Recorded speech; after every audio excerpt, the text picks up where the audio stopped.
Ұлттық киімнің әрбір тіккенде оның ою өрнек нақыштылығының сол киімге үйлесіп тұруы керек.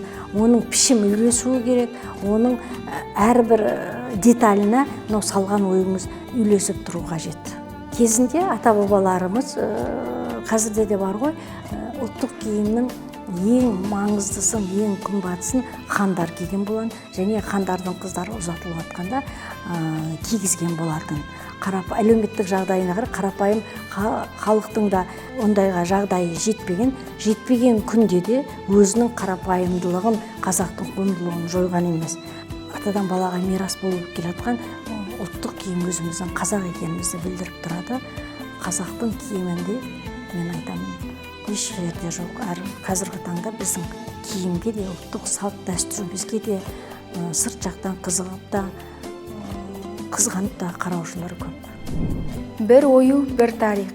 Ал сол тарихты келесі ұрпаққа жеткізу біздің міндетіміз.